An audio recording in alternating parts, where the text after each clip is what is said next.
ఈరోజు రాజశేఖర రెడ్డి గారి 76వ జయంతి. ఈ సందర్భంగా ఆయనకు కాంగ్రెస్ పార్టీ ఘన నివాళులు అర్పిస్తుంది.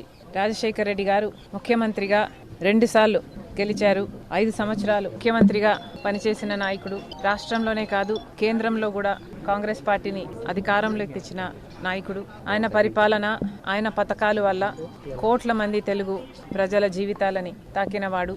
ఆరోగ్యశ్రీ, ఫీజు రీయింబర్స్మెంట్, 108, జలయజ్ఞం ఇలాంటివి రాజశేఖర రెడ్డి గారి మార్క్ పరిపాలన. ఇచ్చిన మాట తప్పకపోవడం, మడమ తిప్పకపోవడం రాజశేఖర రెడ్డి గారి మార్క్ రాజకీయం. రాజశేఖర రెడ్డి గారు చనిపోతే ఆ బాధను తట్టుకోలేక, ఆ నిజాన్ని జీర్ణించుకోలేక ఆయన వెనకాలే దాదాపు 700 మంది ప్రాణాలు వదిలారు అంటే ఆయన ఎంత గొప్ప నాయకుడో చరిత్ర చెప్పేసింది. అలాంటి నాయకునికి, మా నాన్నకి మనస్ఫూర్తిగా నివాళులు అర్పిస్తున్నాం. రాజశేఖర రెడ్డి గారి అభిమానులందరికీ మనస్ఫూర్తిగా నమస్కరించుకుంటున్నాం.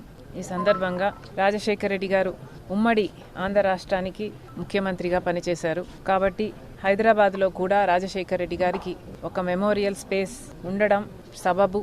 రాజశేఖర రెడ్డి గారు మరణించిన వెంటనే కాంగ్రెస్ పార్టీ అది కేటాయించినప్పటికీ ఇప్పటికీ అది అమలు కాలేదు. ఇప్పటికైనా ఇప్పుడు రేవంత్ అన్న గారు అక్కడ ముఖ్యమంత్రిగా ఉన్నారు.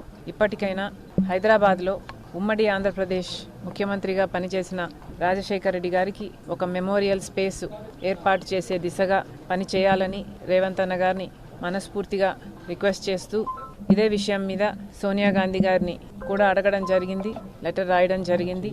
కాబట్టి ఇది వెంటనే అమలు చేస్తే రాజశేఖర రెడ్డి గారి అభిమానులందరికీ రాజశేఖర రెడ్డి గారిని తెలంగాణలో, హైదరాబాద్లో కూడా వాళ్ళు వెళ్ళి తలుచుకోవడానికి, నివాళులు అర్పించడానికి అవకాశం ఉంటుంది. ఎందుకంటే ప్రస్తుతం కనీసం ఆయన జయంతికి, వర్ధంతికి కూడా ఆయనని స్మరించుకునే అవకాశం మెమోరియల్ స్పేసు తెలంగాణలో, హైదరాబాద్లో లేకపోయింది. మరొకసారి రాజశేఖర రెడ్డి గారి అభిమానులందరికీ, ఇక్కడ వచ్చిన వాళ్ళందరికీ, రాలేకపోయిన వాళ్ళందరికీ కూడా రాజశేఖర రెడ్డి బిడ్డ మనస్ఫూర్తిగా నమస్కరించుకుంటాం. Thank you.